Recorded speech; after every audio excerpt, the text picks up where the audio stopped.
اللہ الرحمن الرحیم 18 ذوالحجۃ الحرام کو ایک دن اہل رزق کی طرف سے منایا جاتا ہے، عید غدیر خم۔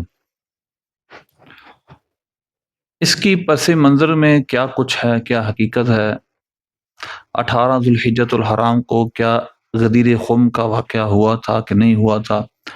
نبی پاک صلی اللہ علیہ وسلم نے جو من کنت مولا فہذا علی مولا فرمایا، یہ حق ہے، بالکل آپ نے فرمایا ہے، لیکن یہ اسی دن فرمایا تھا یا نہیں فرمایا تھا، یہ ایک ڈبیٹ ہے۔ تاریخ پس منظر میں جا کر اس کو دیکھا جا سکتا ہے، اگرچہ اس کا ثبوت کوئی واضح طور پر موجود نہیں، لیکن پھر بھی اصل یہ نہیں ہے، اصل یہ ڈبیٹ نہیں۔ ڈبیٹ اصل یہ ہے کہ من کنت مولا فہذا علی مولا کا معنی اور مطلب کیا ہے۔ جو معنی ان کی طرف سے لیا جاتا ہے، کیا وہ معنی یہاں مراد ہو سکتا ہے؟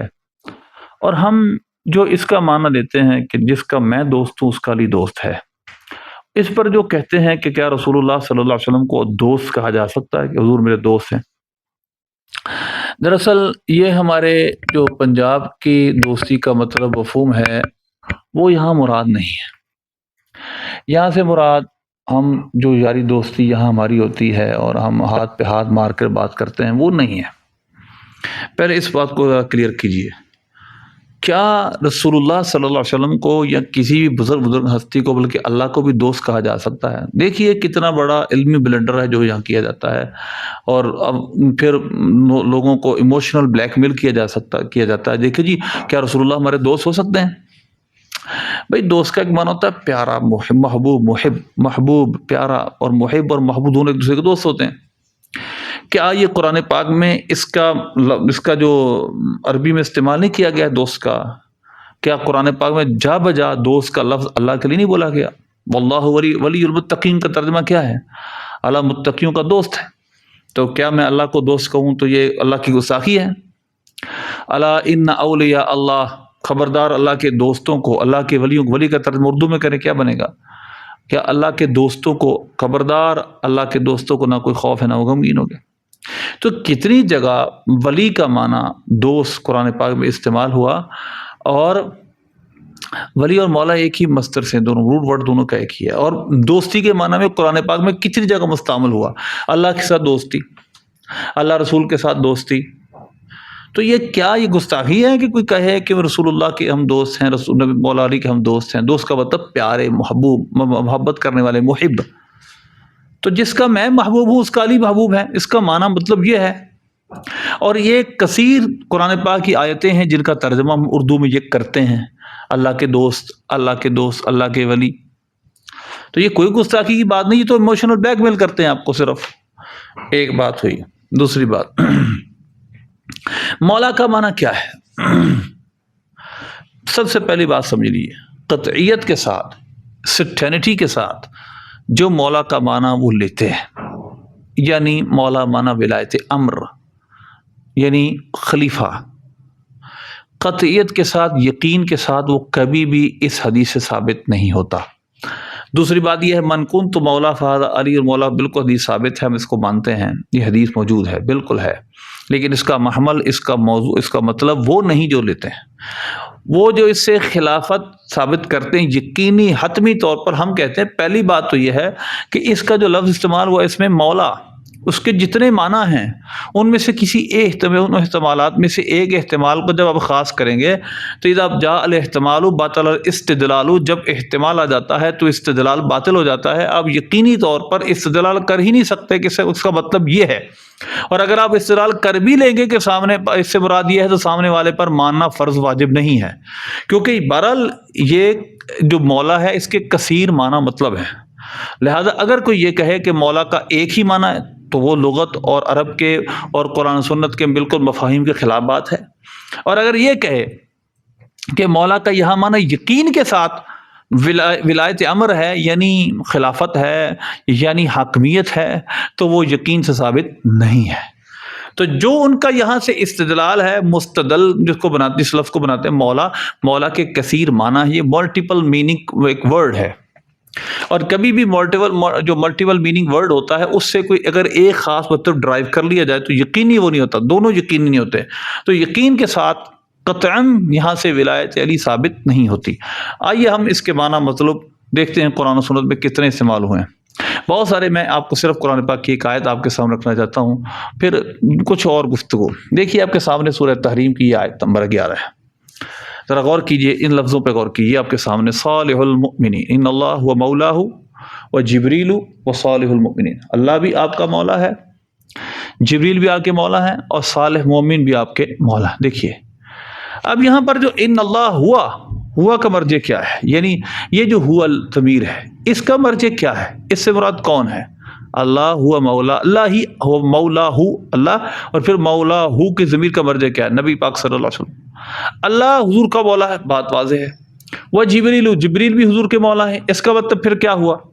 اگر مولا کا ایک ہی معنی ہے ولایت امر، یا مولا کا معنی آقا ہے، تو پھر اس کا مطلب کیا ہوا؟ مولا ہو جبریل و صالح المؤمنین. پھر اگر اور خطرناک بات یا کہ اس موقع پر ہے، اور نیک مومن بھی حضور کے مولا ہیں. اب ذرا غور کیجئے، نیک مومن بھی حضور کے مولا، اللہ بھی حضور کا مولا، جبریل حضور کے مولا، تو مطلب کیا ہوا پھر؟ معاذ اللہ یہ جو کہتے ہیں ایک ہی معنی مراد لیتے ہیں، تو یہاں پر آپ کیا مراد لیں گے؟ یہاں پر یقین سے مطلب مددگار، معاون، دوست، پیارے، اور مددگار یہاں زیادہ ہے. مددگار یہ اکثر مفسرین، ایک ہی نیچے تفسیریں ہیں ان کے اندر اس کا معنی مددگار ہی لیا گیا ہے. فیو کو دیکھیے انگلش کے اندر ترجمہ دیکھیے، indeed is his protector and Jibreel and the righteous of the believer. یعنی مومن بھی حضور کے مددگار ہے، اللہ بھی حضور کا مددگار ہے، اور نیک مومن حضور کے مددگار. یہ ساری تفسیریں ہیں. جس تفسیر میں چاہیں، یہ تفسیر تبری، تفسیر جلالین، اس کا معنی دیکھیے ہماری تفسیروں میں ان اللہ ہوا ناصر، یہ تفسیر جلالین ہے. اللہ بھی حضور کا ناصر ہے، اور جبریل بھی حضور کے مددگار ہیں، اور صالح المؤمنین، اور نیک مومن بھی حضور کے مددگار ہیں، ابو بکر و عمر وغیرہ رضی اللہ عنہم اجمعین. تو کیا یہ جو مولا کا لفظ یہاں استعمال ہوا، کیا مولا کا ایک ہی معنی ہے؟ مولا کا کوئی دوسرا معنی نہیں ہے. تو اگر ایک ہی معنی مولا کا ہے تو ان اللہ ہوا مولا ہوا جبریل و صالح المؤمنین. اللہ بھی حضور کا مولا ہے، جبریل بھی حضور کے مولا یعنی مددگار ہیں دین کے معاملوں میں، اور نیک مومن بھی حضور کے دین کے معاملوں میں مددگار ہیں. تو لہذا مولا کا معنی یہی کرنا چاہیے کہ مولا کا معنی آقا ہے، مولا کا معنی دوسرا ہو ہی نہیں سکتا. مولا کا معنی مددگار بھی ہوتا ہے. قرآن پاک میں اور اس میں بہت ساری مثالیں. تو لہذا مولا موالی عربی میں استعمال ہوتا ہے. غلام کو بھی کہتے ہیں مولا. انا مولا رسول اللہ. جو صحابی سفینہ رضی اللہ تعالیٰ عنہ جب ایک غزوے کے اندر، ایک جنگل کے اندر چلے گئے تھے، تو وہاں شیر سامنے تھا، مشکاۃ شریف میں حدیث ہے، انہوں نے کہا تھا میں مولا رسول اللہ کا غلام ہوں. انا مولا رسول اللہ، مطلب میں رسول اللہ کا غلام ہوں. تو لہذا یہ موالی، مولا، یہ لفظ استعمال آقا کے لیے بھی ہوتا ہے، غلام کے لیے بھی ہوتا ہے، یہ مددگار کے معنی میں بھی ہے، دوست کے معنی میں بھی استعمال ہوتا ہے. لہذا اس لیے مولانا قرآن پاک میں بھی استعمال ہوا، اللہ کو بھی مولا کہا گیا. پھر ہم اپنے علماء حضرات کو مولانا کہیں. اس لیے یہ کہنا کہ اس کا ایک ہی مطلب ہے، دوسرا مطلب نہیں ہے، معنی نہیں ہے، یہ بالکل قرآن و سنت کے خلاف ہے، لغت عرب کے خلاف ہے. تو جب ہم اس حدیث کو دوبارہ دیکھتے ہیں، من کنت مولاہ فہذا علی مولا، کہ اللہ بھی حضور کا، حضور نے فرمایا میں جس کا مولا علی اس کا مولا. اب اس کا حدیث کا آخری حصہ دیکھیں، اللہم والی من والہ وعادی من عادہ. اس نے تو اس کا معنی متعین کر دیا، دلالت کلام نے خود، کہ جہاں مولا کا معنی محبوب و دوست ہے. اے اللہ تو اس کو دوست رکھ جو علی کو دوست رکھ، جو علی سے پیار کرے تو اس سے پیار کر، جو علی سے عداوت رکھے تو اس سے عداوت رکھ. تو یہ حدیث کا اگلا حصہ واضح طور پہ متعین کر رہا ہے. میری اس پہ پورا ایک ویڈیو ہے، تقریباً 50 منٹ کا بیان ہے پورا، میں نے عید غدیر خم پہ. ہم یہ جو لوگ ہیں، یا دراصل مولا علی رضی اللہ تعالیٰ اہل بیت کی شان ہم پر وہ بیان کرنا چاہتے ہیں جو ان کے اپنے نفس کے مطابق ہے، اور ان کے مسلک اور ان کے فرقے کے مطابق ہے. یہ جو مولا علی سے پیار کا دعویٰ ہے، یہ بے دعویٰ، یہ مولا علی سے پیار کا دعویٰ ہمیں پتہ کتنا سچا ہے. یہ صرف اور صرف اپنے مسلک کے لیے اس معنی کو متعین کرتے ہیں، وگرنہ اتنے اس کے بعد اس کے بعد کتنے مواقع ایسے تھے جہاں حضور صلی اللہ علیہ وسلم اس لفظ کی واضح خود تشریح فرما سکتے تھے، اور پھر نبی پاک صلی اللہ علیہ وسلم ان کے نزدیک جب حضور صلی اللہ علیہ وسلم نے پہلے سے ہی مولا علی کو اپنا خلیفہ نامزد کر دیا تھا، جب قرآن و سنت کا نزول کا مقصد ہی ولایت علی کو بیان کرتے ہیں، جب ان کے مفسرین ومن الناس من یقول آمنا باللہ والیوم الاخر وما هم بمؤمنین کے تحت معاذ اللہ ابو بکر و عمر رضی اللہ عنہ صحابہ کو لاتے ہیں اور منافق ثابت کرتے ہیں، اور پہلے دن سے ہی ولایت علی کو اقرار کہتے ہیں، مولا علی رضی اللہ عنہ کی ولایت کے لیے سب کچھ اترا ہے، تو اب یہ بتائیے کہ پہلے دن سے ہی جب مولا علی رضی اللہ عنہ کی ولایت سب کو قرآن پاک سے سمجھائی جا رہی ہے، تو یہاں پر خاص کر کے یہاں پر صرف ایک واقعے سے کہنا کہ یہاں ولایت علی کا بیان کیا گیا، یہ تو کوئی معنی رکھتا ہے؟ ان کے نزدیک تو قرآن پاک کی کتنی آیتوں میں مولا علی کو اللہ تعالیٰ نے ولی کر دیا، خلیفہ نامزد کر دیا، تو پھر جب قرآن کی آیتوں سے یہ بھی وہی اصرار کے غلط اصرار ہیں بہت سارے، ہم اس کے جواب دیے ہوئے ہم نے کافی ساری ان کے استدلالات کے، تو یہاں پھر ضرورت کے اکیلی پھر یہاں پر کہنا یہاں سے ثابت ہوا عید غدیر قم حضور کے ولایت کا اعلان کر دیا، تو اس سے پہلے اس کے جو پہلے جو غزوہ تبوک کے موقع پر نبی پاک صلی اللہ علیہ وسلم نے ارشاد فرمایا کہ تم میرے نزدیک موسیٰ، تمہاری میری مثال موسیٰ و ہارون علیہ السلام کی ہے، یہ تو حجت الوداع سے پہلے 2 سال فرما دیا تھا۔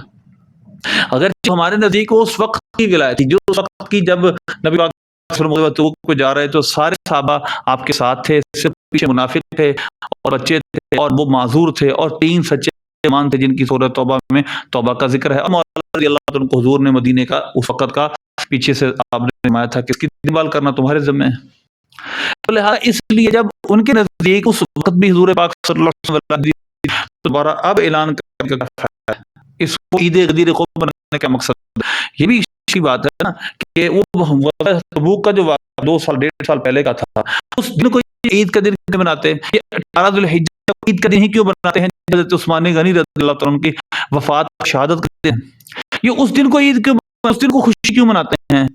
کیوں اس دن خوشی نہیں مناتے جس دن غزوہ تبوک پر گئے؟ اور تو بھی اس پیش ہیں تو تمہاری موسیٰ کی ہے میرے نبی، اب پیچھے ہمارے نزدیک اس کا مطلب وہی وہ خاص اسپیسیفکلی اس وقت کے آپ نے خاص وقت کی ان کو مدینے کی ولایت عطا فرمائی تھی۔ اب جب ان کے نزدیک وہ بھی حضور پاک صلی اللہ علیہ وسلم نے ولایت کا اعلان کیا تھا، تو بتائیے کہ اس دن کو یہ عید کیوں نہیں مناتے؟